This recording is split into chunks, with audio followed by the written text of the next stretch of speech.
कभी किसी किताब को जलते देखा है? नहीं, लकड़ी की तरह नहीं, जैसे संस्कृति जलती है, जैसे सभ्यता की सांस रुकती है। कभी सोचिए, अगर आज हमारे पास 1000 साल पुराने आयुर्वेदिक ग्रंथ होते तो शायद हम जीवन और मृत्यु दोनों के बीच की दूरी को मिटा चुके होते। एक समय था जब भारत विश्व का चिकित्सा गुरु था, जहां आयुर्वेद कोई व्यवसाय नहीं बल्कि जीवन का दर्शन था, और उस ज्ञान का धड़कता हुआ हृदय था नालंदा विश्वविद्यालय। 5वीं शताब्दी में स्थापित नालंदा सिर्फ एक विश्वविद्यालय नहीं था, वो एक जीवित परंपरा थी। 10,000 से अधिक छात्र, 2,000 से अधिक आचार्य और एक ऐसी पुस्तकालय जिसमें लाखों ग्रंथ, आयुर्वेद, योग, रसायन, तर्कशास्त्र, वेद, व्याकरण।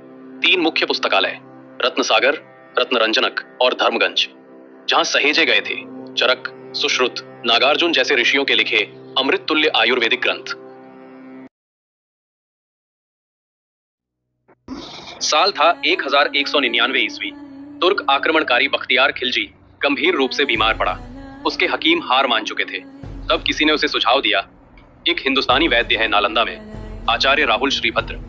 खिलजी ने उन्हें बुलवाया, पर घमंड के साथ, मैं किसी हिंदुस्तानी औषधि को नहीं छूंगा, और अगर ठीक ना हुआ तो आचार्य मारे जाएंगे। आचार्य मुस्कुराए। अगले दिन वो कुरान लेकर पहुंचे और बोले, इन आयतों को पढ़िए, यही औषधि है। खिलजी ने पढ़ा और चमत्कारिक रूप से ठीक हो गया, लेकिन कृतज्ञता नहीं, घृणा जागी। खिलजी शीशे में खुद को देखता है, मेरे हकीम असफल और एक हिंदुस्तानी वैद्य सफल, ये अपमान है। और उस दिन उसने निर्णय लिया, जिस मिट्टी से ये ज्ञान निकला उसे जला दो। आचार्य धन्वंतरी शांत बैठे हैं। उनका शिष्य भास्कर हाफता हुआ दौड़ता है। आचार्य, खिलजी की सेना पास आ रही है, लोग कह रहे हैं नालंदा जला दी जाएगी। आचार्य धन्वंतरी कहते हैं, तो जलने दो, पुस्तकें जल सकती हैं, परंपरा नहीं। आयुर्वेद एक शास्त्र नहीं, एक संस्कृति है। जब तक प्रकृति जीवित है, आयुर्वेद भी जीवित रहेगा। नालंदा में आखिरी शास्त्रार्थ। विद्वान भिक्षु और विदेशी विद्वान एकत्र हैं। एक फारसी यात्री प्रश्न करता है, तुम जड़ी बूटियों से बुखार तो ठीक कर लेते हो, पर निराशा का क्या? क्या आयुर्वेद आत्मा को भी उपचार देता है? आचार्य धन्वंतरी कहते हैं, औषधि केवल शरीर के लिए नहीं, व्यवहार और विचार के लिए भी होती है। जब नीम का काढ़ा भीतर का जहर निकालता है, मन भी हल्का हो जाता है। सभागार तालियों से गूंजता है, लेकिन बाहर युद्ध की आहट है। रात होती है और नालंदा धधक उठता है। वो ग्रंथ जो पीढ़ियों ने रचे थे, अब राख बन रहे हैं। भास्कर कहता है, गुरुजी, हमें भागना चाहिए, पुस्तकें अमर हैं, पर आप नहीं। आचार्य मुस्कुराते हैं। चरक संहिता का एक जलता पृष्ठ भास्कर के हाथ में रख देते हैं। याद रख भास्कर, जब तक एक भी सच्चा वैद्य जीवित है, आयुर्वेद केवल स्मृति नहीं, जीवन रहेगा। वो पुस्तकालय की ओर बढ़ते हैं।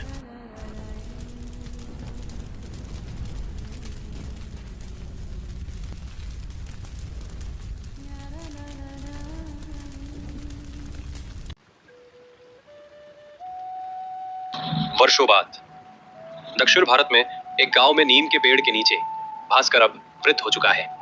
वो बच्चों को वात, पित्त और कफ का ज्ञान दे रहा है। एक बालक पूछता है, गुरुजी, ये सब आपने कहां से सीखा?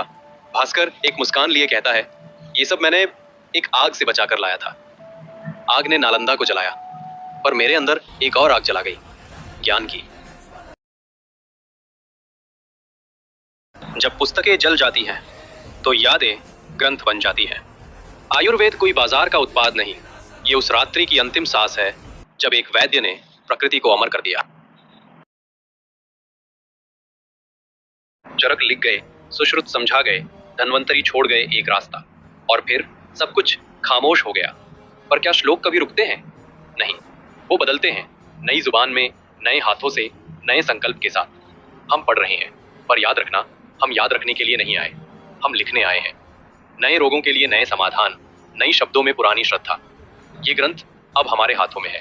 हम जीवक हैं, जीवन के कवच, प्रकृति के साथी और भारत के नए वैद्य।